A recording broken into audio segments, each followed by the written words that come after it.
ధర్నా కార్యక్రమంలో హాజరైనటువంటి కాంగ్రెస్ పార్టీ అలాగే communist party కార్యకర్తలు అందరికీ ముందుగా నమస్కారం.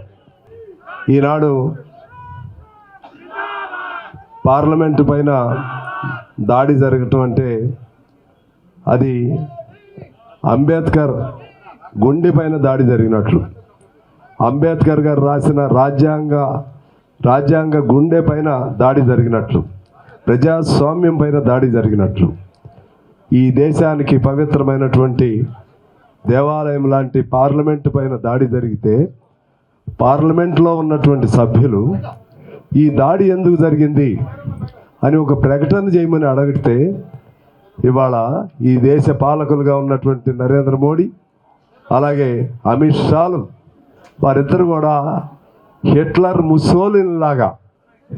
ముస్సోలిన్లు ఇటలీ జర్మనీలకు సంబంధించిన వాళ్ళైతే భారతదేశంలో ఉన్నటువంటి హిట్లర్ ముస్సోలిన్ లాగా వాళ్ళిద్దరు తయారై ప్రశ్నించినందుకు 146 మందిని ఇవాళ పార్లమెంట్ నుంచి బయటికి పంపించారంటే ఏదో ఒకరోజు ఈ హిట్లర్ ముస్సోలిన్కి గతి పట్టినట్లుగానే ఆ రోజుల్లో అమిత్ షా నరేంద్ర మోడీలు కూడా భారతదేశ ప్రజలు అదే పద్ధతుల్లో ఆ గతే చూపెడతారు. ఏదో ఒకరోజు నరేంద్ర మోడీ అమిత్ షాలు జైలుకి వెళ్ళి ఊసలు లెక్క పెట్టవలసినటువంటి పరిస్థితి వస్తుందని చెప్పి నేను తెలియజేస్తా ఉన్నాను. అంత అహంభావమా మీకు? దేశాన్ని గెలవచ్చు, మందబలంతో గెలవచ్చు మీరు.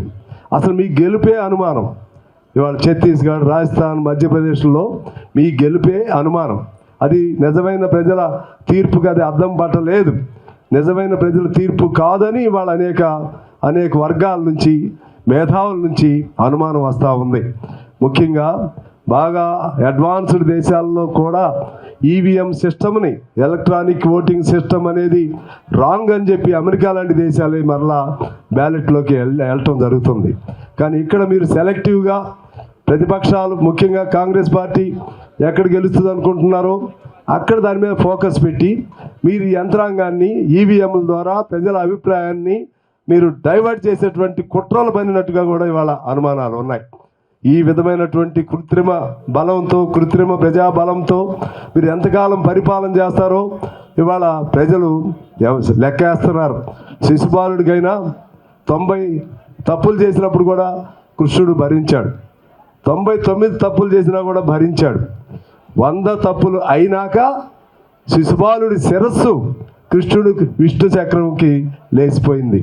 ప్రజలు రేపు ఆ విధమైనటువంటి ఈ భవిష్యత్తులో శిశుపాలుడిని కృష్ణుడు ఎలా 100 తప్పులు చూశారో మీ తప్పులను కూడా ఇవాళ చూస్తున్నారు. మీకు కూడా అదే గతి పట్టబోతుంది నరేంద్ర మోడీ, అమిత్ షా ద్వయానికి నేను తెలియజేస్తా ఉన్నాను. ఈరోజు ఏం జరిగింది అసలు పార్లమెంట్లో జరిగిన విషయం ఏంటి? ఇవాళ స్మోక్ బాంబు వేశారు. అసలు వాళ్ళకి పర్మిషన్ ఇచ్చింది ఎవరు? వాళ్ళకి ఎంట్రీ పాస్ ఇప్పించింది ఎవరు? ఇప్పించింది బీజేపీ ఎంపీ. ఆ బీజేపీ ఎంపీని ఏమైనా చేశారా మీరు? బీజేపీ ఎంపీని ఏమైనా సస్పెండ్ చేశారా? బీజేపీ ఎంపీ దాని మీద ఏమన్నా యాక్షన్ తీసుకున్నారా? ఏమీ లేదు. మరి రాహుల్ గాంధీ గారిని పార్లమెంటు సభ్యునిగానే ఆయన ఎందుకు రద్దు చేయించారు మీరు? అంటే ఆయన అన్నదేంటి? ఆయన అదానీ లాంటి వాళ్ళు, వీళ్ళటువంటి వాళ్ళందరూ ఏదో ఒక ఇంటి పేరు మీద సర్కాస్టిక్గా అన్నాడు. దానికే ఆయన నుంచి పార్లమెంట్ నుంచి ఆయన తొలగించారు, ఇంటిని కూడా ఖాళీ చేయించారు. ఇవాళ మీ బీజేపీ ఎంపీ హాయిగా ఉంటాడు. మన టీఎంసీ తృణమూల్ కాంగ్రెస్ అభ్యర్థి, మన పార్లమెంట్ సభ్యురాలు ఒక క్వశ్చన్ ఏదో లేపుదాం అనుకుంది, ఆమె కారణం లేకుండానే పార్లమెంట్ నుంచి సస్పెండ్ చేస్తారు. ఇది మీ ఇష్టమా? ప్రజాస్వామ్యం అనేది ప్రజల ప్రతిధ్వని, ప్రజల గుండె ప్రతిధ్వని, ప్రజలు విశ్వసించినటువంటి రాజ్యాంగం దేశానికి అది దేవాలయం లాంటిది. ప్రజల సార్వభౌమత్వానికి నిలయం ప్రజాస్వామ్యం. ప్రజలు తమకు తాము రాసుకుని తమకు తాము అర్పించుకున్నటువంటి రాజ్యాంగం ప్రకారం ఏర్పాటైనటువంటి పార్లమెంట్ అది. ఏం చేస్తారు? ఇంకా ఇవాళ సస్పెండ్ చేస్తారు. ఇంకా మీ పిచ్చి ముదిరితే ఇంకేం చేస్తారు?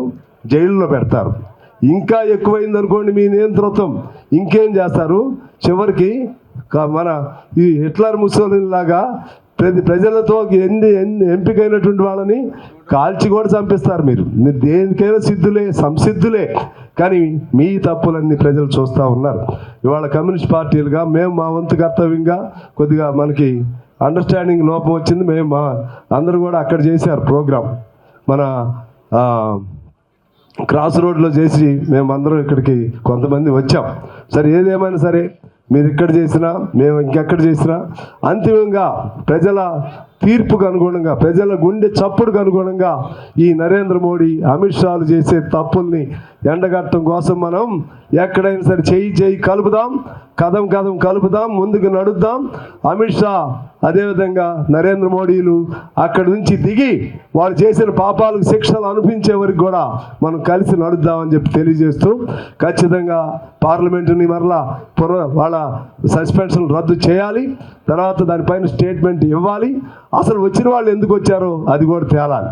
ఆనాడు భగత్ సింగ్ లాంటి వాళ్ళు వచ్చారంటే బ్రిటిష్ వాడికి వ్యతిరేకంగా అక్కడికి వచ్చారు. వీళ్ళు ఒకవేళ మీకు వ్యతిరేకంగా ఏమైనా వచ్చారా అది కూడా తేలాలి కదా. మీకు వ్యతిరేకంగా వచ్చారా, లేకపోతే రానున్న 4 నెలలు పార్లమెంట్ ఎన్నికల్లో పూర్తిగా సమస్యను డైవర్ట్ చేయడానికి మీరే ఈ నాటకం చేశారా, అన్నీ తేలాలి కదా. ఇవేమి తేలకుండా ఏదో కుట్రబన్ని మీ పద్ధతులు మీరు చేస్తున్నారు. ప్రజలారా, మనందరం ధైర్యంగా ఉండాలి. భారతదేశంలో ప్రజలందరూ ధైర్యంగా ఉండాలి. అందులో భాగం తెలంగాణ ప్రజలు ఇంకా చైతన్యవంతంగా మనం ఉండి ఇటువంటి దుర్మార్గులు, దురాగతాలు చేసేటువంటి వాళ్ళని వాళ్ళ భరతం పట్టాలని చెప్పి తెలియజేస్తూ, మీ అందరికీ కాంగ్రెస్ కార్యకర్తలకి, సిపిఐ కార్యకర్తలకి అభినందనలు తెలియజేస్తూ, వేదిక పైన ఉన్న నాయకులందరికీ మరొకసారి శుభాకాంక్షలు, నమస్కారాలు, కృతజ్ఞతలు తెలియజేస్తూ సెలవు తీసుకున్నా.